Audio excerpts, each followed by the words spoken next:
ہر نعمت اللہ نے ہم کو عطا فرمائی ہے. رزق بھی نعمت ہے اور ہر ایک چیز کا چرچا کرنا ہے. ہر ایک چیز کا چرچا کرنا ہے. ہر نعمت کا اللہ کا شکر ادا کرنا ہے. اللہ کا، اور اللہ کا شکر کیسے ادا کیا جائے گا؟ اللہ کا شکر کیسے ادا کیا جائے گا؟ آپ کے پاس مال ہے، آپ کے پاس دولت ہے، جائیداد ہے، اولاد ہے، صحت ہے، خاندان ہے، شرافت ہے، بزرگی ہے، عزت ہے، شہرت ہے، ساری چیزیں ہیں. اللہ نے سب کچھ دیا. اب اس کا آپ شکر کیسے ادا کرو گے؟ چرچا کیسے کرو گے؟ کیسے کرو گے؟ چرچا یہ شکر بجا لاؤ گے آپ. اور شکر کیسے کرو گے؟ اللہ تیرا شکر ہے، اللہ تیرا شکر ہے کہ میرے پاس سب کچھ ہے. اللہ تیرا شکر ہے کہ میرے پاس یہی شکر تو ادا کرتے ہو آپ لوگ. عام طریقے سے لوگ کیا شکر ادا کرتے ہیں؟ آپ نے دیکھا نہیں لوگوں کہتے ہوئے سنا نہیں؟ اللہ کا شکر ہے میرے پاس سب کچھ ہے، اللہ کا شکر ہے میرے پاس سب کچھ، اللہ کا شکر ہے میرے پاس سب کچھ ہے، اللہ کا شکر ہے میرے پاس سب کچھ ہے. بے شک یہ بھی شکر ہے کہ اللہ کا شکر ہے میرے پاس سب کچھ ہے، لیکن اس سب کا صحیح استعمال ہے یا غلط استعمال ہے؟ جائز استعمال ہے یا ناجائز استعمال ہے؟ اگر ہر نعمت کا صحیح اور جائز استعمال ہے تو واقعی آپ شکر ادا کر رہے ہیں، اور اگر اس کا غلط اور ناجائز استعمال ہے تو آپ شکر نہیں ناشکری کر رہے ہیں. جی بے شک. یہ ایک وہ پیمانہ ہے کہ جہاں پر آپ اپنی زندگی کو بالکل ناپ سکتے ہو، ماپ سکتے ہو. اگر آپ نے ہر نعمت کا صحیح اور جائز استعمال کیا تو آپ سے بڑا شکر گزار بندہ کوئی نہیں ہے رب کا. آپ سے زیادہ شکر گزار بندہ کوئی نہیں. اور اگر کسی نعمت میں آپ نے بیجا تصرف کیا، غلط تصرف کیا، غلط جگہ اسے خرچ کیا، ناجائز طریقے سے اسے خرچ کیا، ناجائز طریقے سے اس نعمت کا استعمال کیا تو یہ شکر نہیں ہے، ناشکری ہے. یہ رب کی نعمت کا چرچا کرنا نہیں ہے، بلکہ یہ کفران نعمت ہے. یہ کفران نعمت ہے. کیا آپ کو اس سے اتفاق نہیں؟ آنکھ اللہ نے مجھے دی، اگر اللہ نہ کرے اس آنکھ سے غلط دیکھا جائے تو کیا یہ رب کا شکر ہے یا ناشکری؟ اللہ نے آنکھ دی تھی تو نعمت کا صحیح استعمال کرو، نعمت کا شکر ادا کرو. اللہ نے مال دیا ہے، دولت دی ہے، عزت دی ہے، شہرت دی ہے، سب کچھ اللہ نے دیا تو جائز استعمال کرو، ناجائز نہیں. اگر آپ کو یہ دیکھنا ہے ماں باپ نعمت، اولاد نعمت، مال نعمت، دولت نعمت، جائیداد نعمت، مکانات نعمت، ہر چیز نعمت، تجارت نعمت، بزنس نعمت، شہرت نعمت، ہر چیز اللہ کی نعمت، ہر چیز اللہ کی نعمت. لیکن اگر اس کا ناجائز استعمال ہوا، اس کا غلط استعمال ہوا تو پھر سنیے سورۃ التوبہ پارہ نمبر 10 میں اللہ رب العزت ارشاد فرماتا ہے: قل ان كان آباؤكم وأبناؤكم وإخوانكم وأزواجكم وعشيرتكم وأموال اقترفتموها وتجارة تخشون كسادها ومساكن ترضونها أحب إليكم من الله ورسوله وجهاد في سبيله فتربصوا حتى يأتي الله بأمره والله لا يهدي القوم الفاسقين. یا حبیب آپ فرما دیجیے اگر ان كان آباؤكم وأبناؤكم، اگر تمہارے باپ، تمہارے بیٹے، تمہارے بھائی، تمہاری بیویاں، تمہارے خاندان والے، تمہارے کنبے والے، تمہاری تجارت کے تمہارے مال جو تم کماتے ہو، اور تمہاری تجارت جس کا تمہیں ڈر اور خوف لگا رہتا ہے کہ نقصان نہ ہو جائے، میرا بزنس خراب نہ ہو جائے، میرا کاروبار خراب نہ ہو جائے، میرا رزق کا ذریعہ یہ ختم نہ ہو جائے، اور تمہاری پسند کے مکانات. کچھ بچا ہے زندگی کا؟ ماں باپ، بہن بھائی، عزیز و اقارب، دوست احباب، رشتہ دار، بیوی بچے، مال تجارت، مال، پسند کے مکانات، بچا کیا ہے؟ کچھ بچا ہے؟ اگر ان میں سے کسی ایک چیز کی بھی محبت تمہیں اللہ اور اس کی رسول کی محبت سے زیادہ ہے تو تم انتظار کرو، اللہ تم پر اپنا عذاب نازل فرمائے. بالکل کلیئر واضح ہے. مال، دولت، جاہ و حشمت، بیوی، بچے، ماں باپ، بوڑھے، رشتہ دار، عزیز و اقارب، سسرال، سمبیانے، کچھ بھی، تجارت، کاروبار، زمین، جائیداد، بلڈنگ، کچھ بھی بالکل کلیئر قرآن نے بیان فرمایا ہے. اگر ان میں سے ایک بھی نعمت کا اگر غلط استعمال ہے، ایک بھی نعمت کا اگر غلط استعمال ہے تو پھر تیار رہنا چاہیے.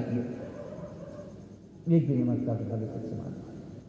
اور غلط استعمال کیسے ہوگا؟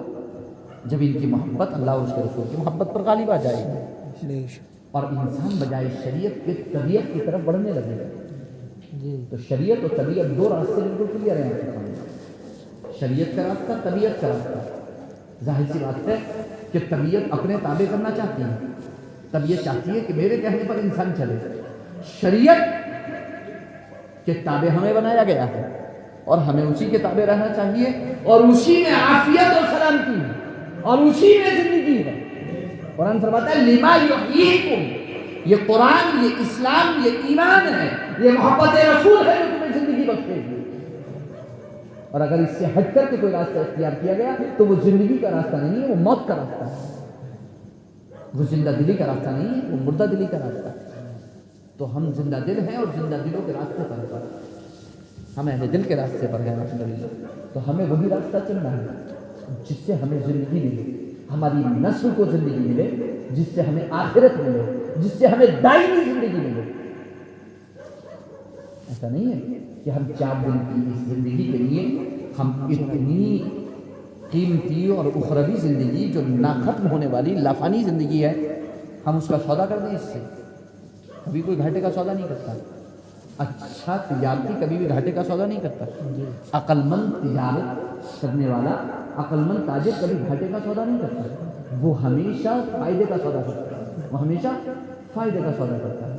تو ایسی چیز جو فائدے مند ہو اسے چھوڑ کر کے اس چیز کو اپنانا جو نقصان دہ ہو ہرگز فائدے کا سودا نہیں ہے، یقیناً گھاٹے کا سودا ہے. تو گھاٹے کا سودا جو بھی کرے گا وہ گھاٹے میں ہی رہے گا، وہ نقصان ہی میں رہے گا. تو ہرگز ایسا نہیں ہو سکتا. تو ہمیں چاہیے کہ ہم ہمیشہ فائدے کا سودا کریں. قرآن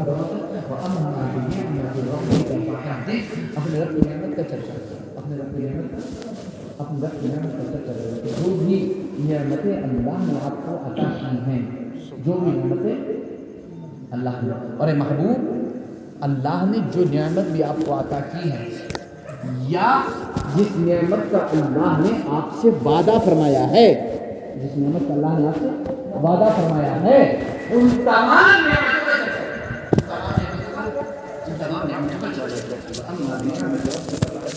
اور نبی اکرم صلی اللہ علیہ وسلم سے بڑھ کر کوئی نعمت نہیں. ساری نعمتیں محمد یہ زمین و آسمان، یہ شجر و حجر، یہ سب کچھ، یہ دنیا، یہ کہکشاں، یہ سب کچھ، یہ انجمن، یہ سب کچھ محمد مصطفیٰ کے وجود کر سکتا. بے شک نبی اکرم صلی اللہ علیہ وسلم اگر سکتا، نبی اکرم صلی اللہ علیہ وسلم اگر سکتے ہیں.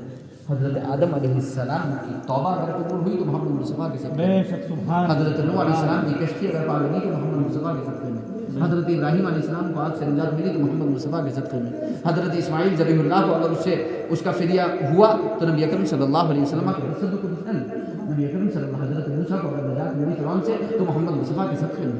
نبی اکرم صلی اللہ علیہ وسلم کے صدقے میں سب کچھ محمد مصطفیٰ علیہ تحیت و ثنا کے صدقے میں. زمین و زمان تمہارے لیے، مکین و مکہ تمہارے لیے، چنین و چنا تمہارے لیے، بنے یہ دو جہاں تمہارے لیے، ہم آئے یہاں تمہارے لیے، اٹھے بھی وہاں تمہارے لیے. سب کچھ تو محمد مصطفیٰ کے لیے، سب کچھ محمد مصطفیٰ کے لیے. بے شک. نبی اکرم صلی اللہ علیہ وسلم کے لیے، حتیٰ کہ اللہ نے اپنی ربوبیت کا اظہار فرمایا محمد مصطفیٰ کے لیے. سبحان اللہ، سبحان اللہ. کنتو کنزا مخفیا. اللہ رب العزت ارشاد فرماتا ہے میں تو ایک پوشیدہ خزانہ تھا، پوشیدہ راز تھا. جب میں نے اپنی ربوبیت کا اظہار کرنا چاہا محمد مصطفیٰ کو پیدا فرمایا. سبحان اللہ، تو سبحان نبی اللہ. اکرم صلی اللہ علیہ وسلم اول بھی، آخر بھی، ظاہر بھی، باطن بھی. بے شک سبحان اللہ. سورۃ الحدید پارہ نمبر 27، سورۃ الحدید رکوع نمبر 1 کی آیت کریمہ ہے هو الاول والآخر والظاہر والباطن وهو بكل شيء علیم. تو وہی اول، وہی آخر، وہی ظاہر، وہی باطن. آپ جب تفسیر میں جا کر کے پڑھیں گے تو آپ کو مل جائے گا. نبی اکرم مفسرین کے اقوال مل جائیں گے کہ نبی اکرم صلی اللہ علیہ وسلم اول بھی، آخر بھی، ظاہر بھی اور باطن بھی. اول کیسے؟ نبی اکرم صلی اللہ علیہ وسلم ارشاد فرماتے ہیں، مصنف عبدالرزاق کی حدیث ہے، اللہ کے رسول ارشاد فرماتے ہیں یا جابر ان اللہ تعالی خلق قبل الاشیاء نور نبیک من نوری. اے جابر، اللہ نے تمام مخلوق سے پہلے